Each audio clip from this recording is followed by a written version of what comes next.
Alright, welcome back boys, and today we have another balance adjustment preview. They're really starting to crank these out, which I think is actually great, and a very good thing for the state of the game. I honestly felt like this RTA season was, I didn't really participate as much as I used to, but I still think it was one of the better ones in terms of balance and diversity and stuff like that. I don't really have that many bad things to say about this season, and we don't always agree with their balance adjustments, but I think it shows that they're trying really hard to improve the game. So I think, it's a good sign. It's a good sign. So let's see what is on tap. I haven't read this yet. 8 heroes and 2 artifacts. The Hawaiian nerfs are going through despite, some of the backlash, which is good. Shouldn't listen to people all the time. Blah, blah, blah. All right, so let's see. Remnant Violet. That's weird. I think he was actually kind of fine. I used him all the time in RTA. Luluka, she needs a buff. Pirate Captain Flan. I actually lost to this a few times, mainly because I still don't really know what she does. So I was just kind of confused when I versed her, but I think she deserved a buff. Vildred, I have no idea why he's being buffed. He is fine. He's a very dangerous speed imprint plus finisher.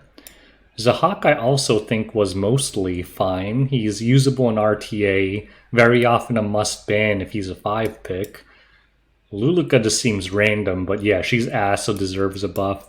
Bad Cat Armin deserves a buff, and Jenna is the token 3-star that they always add at the end that no one actually cares gets buffed. Alabastron, I don't know what that is, so it's probably dog water and needs a buff. Oh, I think it's the Kisei artifact that has a 1% chance to buff you or debuff you. And Chatty. I think Chatty's fine and usable, so that one's kind of weird too. I'm using Chatty currently on something. Sylvan Sage, I think I'm using mine on. But alright, let's see what they're doing here. Remnant Violet. He gets a Soul Burn for an extra turn on his S1, and his S1 hits hard. That could be really freaking dirty, actually. And they changed his S to when focus is at 5 after being attacked. Oh, this is pretty big. So back then, you could kind of ignore Riolet once he was at 5 stacks, right? So you just didn't attack him, and he would not use his S3. If you had nothing but single target attack heroes, you could just avoid attacking the Riolet to stop it from proccing. But now, if Riolet's at 5 stacks and he attacks you, it's going to automatically trigger the S3. That's actually pretty massive. Obviously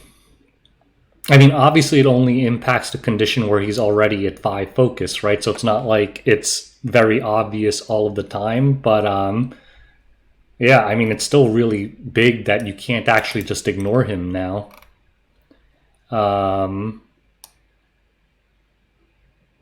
They decreased the cooldown of his S3. That's also pretty big. And they increased his attack buff for 3 turns instead of 2, which is also pretty big. So this is actually a pretty big set of buffs for a hero that I don't think really needed them. So, great, I guess. Remember when he first came out, he was one of the most toxic heroes in the game because there weren't that many answers to him. Now there's a decent number of answers to him, which makes him kind of risky to pick early. But the players who do use him, he's actually quite dangerous, and he's generally used in a kind of tanky stall comps where he's the solo DPS, because he actually does do enough damage as a solo unit still to be a viable single DPS, like 1 Knight, 2 Soul Weaver kind of unit. So I think these buffs are not necessary, but very, very good. So I think Riolet, we're going to see more of him. All right.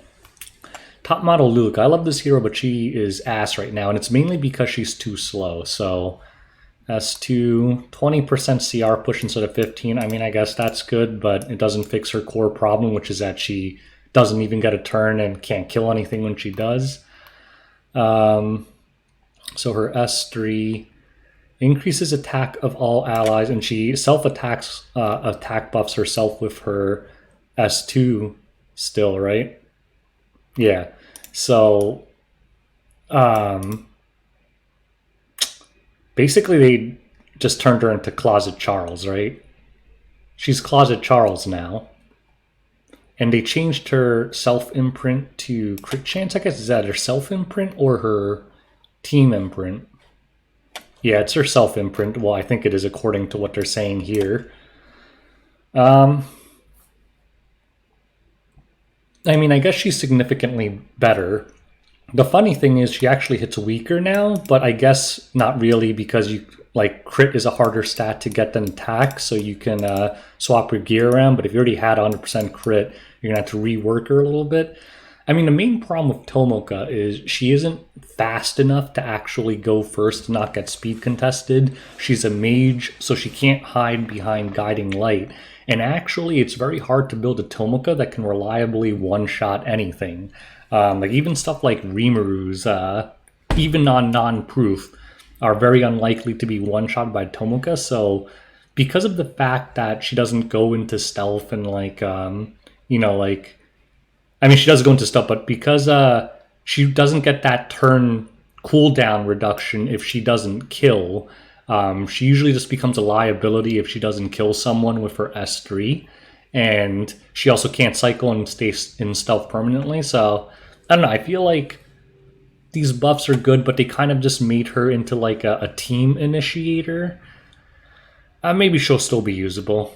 I mean, it is a big buff to give her a team-wide attack buff. So maybe, but I feel like she's just playing a similar role to Closet Charles now. Pirate Captain Flan. So I don't really know what she does, but they added a buff steal on her S1. This is pretty big because she's a bomb-reliant hero, I guess. So effectiveness increase. She doesn't critical hit anymore. Almost seems like a nerf. I guess they're just trying to make you not build her that way. But they didn't change her like attack scaling or anything.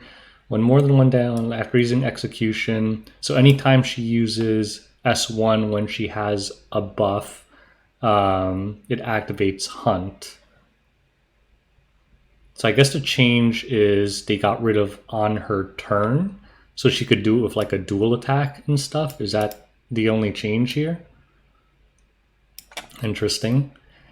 And more attack, more CR put. I mean, I think fundamentally she's not that different of a hero than she was before, but looks like pretty moderate. I mean, moderate buffs, but I don't know if there'll be enough to make her super usable. Yeah, she'll have more effectiveness. I mean, the main part of Pirate Captain Flan is immunity, right? There's like DJB and Mediator everywhere. It's kind of hard to make her actually work well.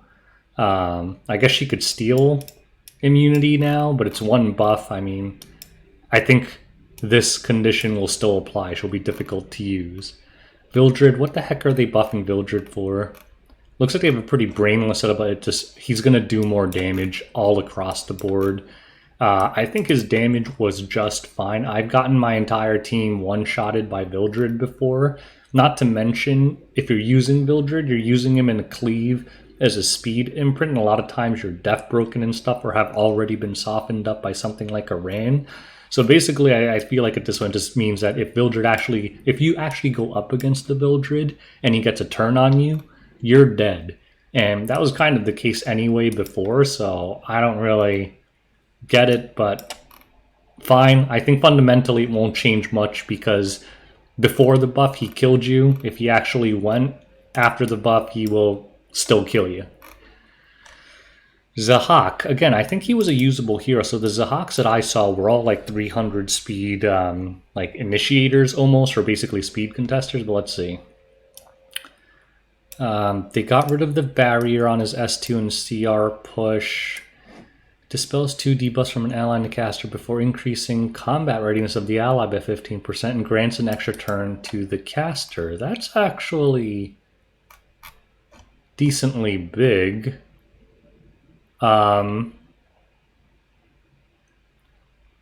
Wait a minute, is there some like tech here? Is there some artifact that gives him attack buff if he... Yeah, he could use Silver Rain now, right?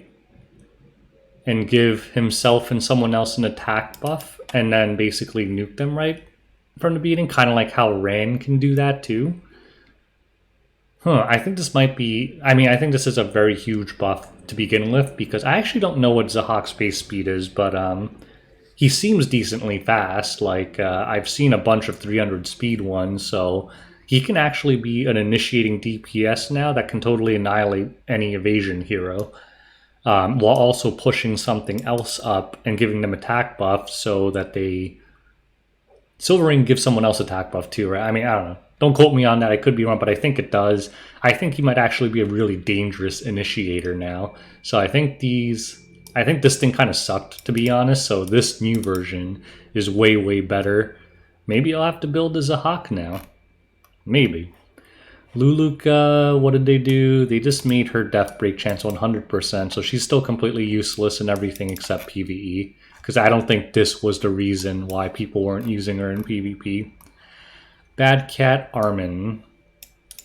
They got rid of her injury. And they added, so losing the injury gained a provoke on her S1. Okay, I don't actually know enough about her kit to know if that will help. Let's see. Oh, right, this is part of it. So they increased his counter attack chance. No. Increased his critical hit damage chance and the foremost ally counter attack chance.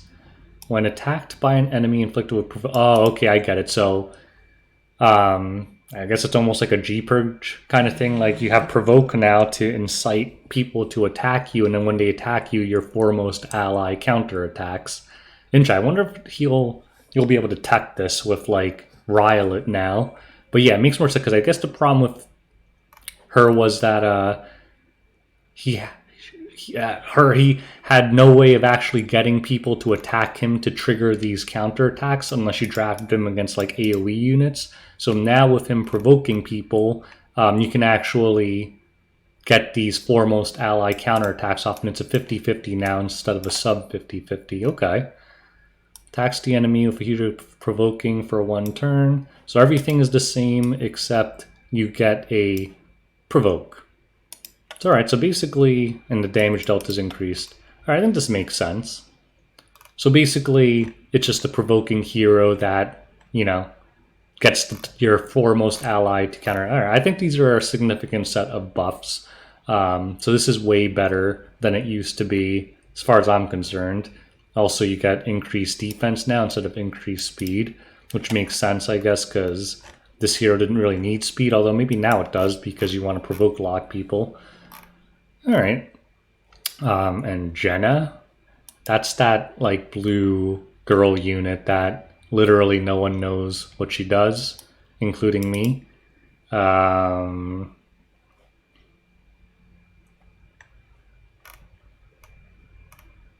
like wait. 175% defense break. 100% chance to decrease combat readiness. Yeah, but this doesn't give an extra turn or anything. Okay, yeah, she still seems like dog poop. Okay, whatever. Alabastron. Yeah, this is that Kisei artifact. Same thing. They just made the... Wait, no, it's very different.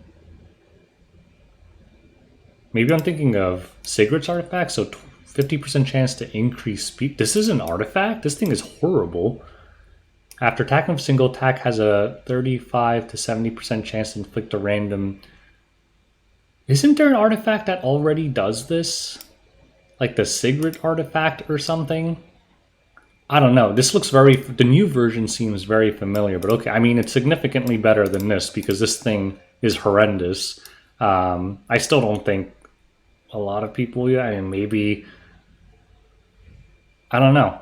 I mean, this is very nice, but it's 25% of 70% chance to actually proc. Like, I don't think you would give up other warrior artifacts to use this, so a lot better, but still I don't think matters all that much. It's 2 RNG. Chatty, at the moment the caster is attacked. At the start of battle, ooh, so you get a barrier from the very beginning with Chatty. After being attacked, has a 50 to 100% chance to be So I guess it's the same, but the barrier is stronger and you start with it. So that's a significant buff for Chatty. The only downside is you might open yourself up to DJB and OpSig when you otherwise would just eat the hit first before that happens. But I guess it's worth the trade-off. So okay, let's summarize these buffs. So honestly, I'm a little bit confused. I don't think this really needed buffs. Out of the three, I'd say maybe this one you could justify the most. In terms of the best buffs, I think Zahhak might be the winner, and then Remnant Violet might be number 2. This one I'm undecided on because I don't use her much, so I don't want to make a comment on it, but I don't think it changes too much about her. This is pretty solid. Like, it looks massive on paper. You get an AoE team attack buff, but I think her core problem, which was her speed, is still largely unaddressed, but I guess a team-wide attack buff is huge. So I guess if you use her as a non-speed contester, but just as a Closet Charles with higher single target damage potential, maybe she makes sense. So maybe pretty good winner here too, I guess. This I mean, it's fine, but it, like, fundamentally the way he works didn't change at all. He just kills more. This is horrible. This I'm pretty sure is horrible. This seems a lot better, but again, I've literally never used it, so I'll withhold judgment on that. This thing to me is still pretty bad. This was already decent and is now even better, so I think Chatty's pretty good. So those are my thoughts on this balance patch. If I missed anything, if I missed any cool techs that are now feasible thanks to these buffs, let me know. I hope you guys enjoyed this video. Until next time, peace out, boys.